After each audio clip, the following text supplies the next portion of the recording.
Happy Video Day, everybody. This is the Broken Controller Club. My name's Ed, and I'm your host. If anybody's still watching past that last line, be sure to hit the subscribe button and show me some love. Not necessarily in that order. So we are taking it back to where it all began with Darksiders Genesis.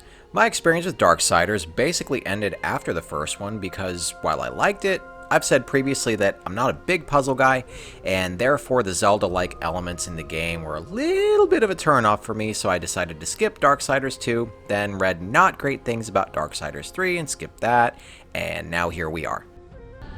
What drew me to Genesis, you ask? Well, mainly in the trailer I saw that it looked like they were trying to make this one more of a Diablo game, and I really like Diablo and Torchlight, and so I thought, you know what, Ed? Let's see how this one shakes out. And you know what? I think it works great, I had a lot of fun playing it, and I wish the entire series was in this same style.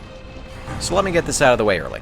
The game has the same look as a Diablo clone would with the fixed isometric camera, but it still plays like Darksiders. You've still got attack combos and a few special moves, there's still puzzle solving, and it's not just getting swarmed by tons of enemies for you to waste without thinking like you'd expect when seeing it look like this. There's still strategy to the fighting, and the game can be challenging at times, so you can't just blindly play it. Even on casual and normal setting, I thought the game still gave me a reasonable challenge, just enough to still be fun over the 15 to 18 hours it took to play through it. So story-wise, I won't give much away, but you play as the Horseman Strife, who's the newest of the four horsemen to be introduced in this series, and returning horseman War, the main character from the original Darksiders. It's a nice mixture of old and new as they make an uneasy alliance with the demon Samael to take down another demon named Moloch and figure out what Lucifer's newest scheme is. The story doesn't have a ton of meat to it, and it feels more like a journey that's an excuse to get better acquainted with Strife and War than anything else, and personally I was fine with that. It has some buddy cop movie qualities to it as far as War playing the straight man to Strife's many one-liners and funny observations throughout the game. Some of it feels a little forced, as if we need to be reminded that he's the comic relief, and other times his jokes land and the game is better for it. Personally, by the time I beat it, I knew I was on board for a future numbered Darksiders game starring Strife.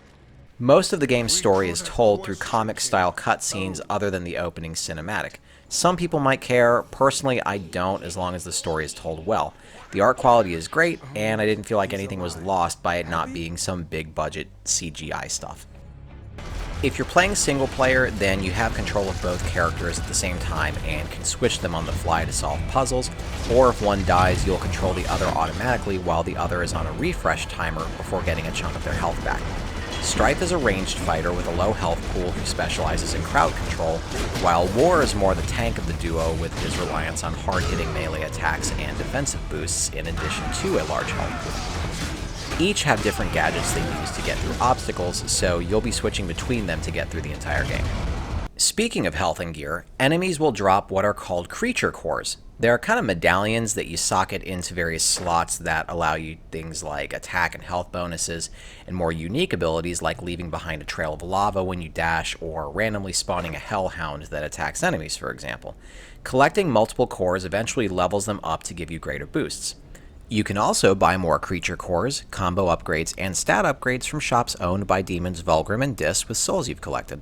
The whole creature core system is fun to mess around with, and by the end of the game, you'll be able to fill out all the slots, and then you can start really experimenting with your builds to suit your playstyle.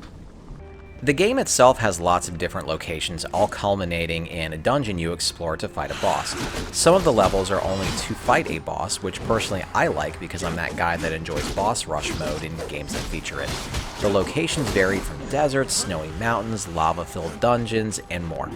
Each area has side quests to complete as well that net you rewards, and there's also side quests that take place over the entire game, which coincide with the achievements or trophies or whichever console you're playing it on. Aside from progressing through the story, you'll get the arena unlocked about halfway through the game also, and this is a nice distraction if you want to just jump in and play something for a short session. It's 10 waves each of enemies that progress in difficulty, and you get some pretty nice rewards from it.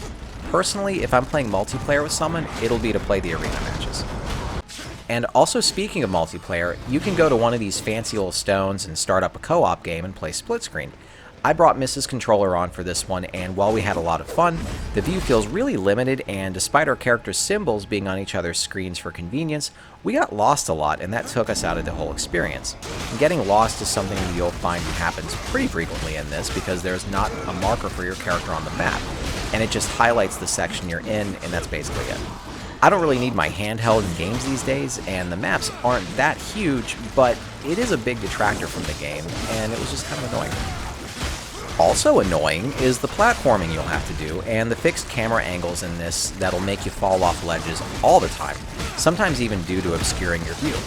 I fell off the ledges in this game a lot more often than I thought I would, and I partly blame the fixed angle as not really working with the platforming sections all that well. Like, there's jumps I'm 100% positive I should have made that I somehow wouldn't land, and I just glide down to the bottom where my character would disappear and I'd have to restart it again.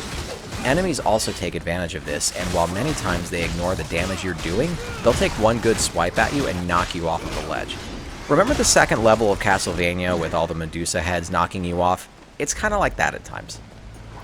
One last thing I encountered that I want to mention is that this game has some pretty prominent audio bugs in it. Nothing game-breaking, but there were several times where the sound effect for selecting something would just repeat itself really fast and non-stop until you exited out of the game, and also the music in the next to last level just kept playing even after I finished it, and trying to back out of the main menu didn't work, and ultimately I had to quit the game and restart the whole thing. So just weird stuff. I probably came across audio bugs over a half dozen times over my playthrough that were all like this. So ultimately, I really enjoyed playing this. Brand new, it's $40, and you're going to get a couple dozen hours of fun out of it, and you can play it with a friend. Other than some weird bugs and some of the platforming that needs refining, I think it's a really great buy, and if you're on the fence, feel good about picking it up. Also, this will be a fun time filler for you before all the great titles coming out in March and April. And that, folks, is all the news that's fit to print. This is Ed with the Broken Controller Club signing off. Until next time. Do you like what you see? Or did you lose a bet and have to subscribe to your most hated channel on YouTube? Do you feel sorry for me? Be sure to ding that sexy subscribe button before changing channels, as I have no shame and will take whatever I can get. Thanks again for watching.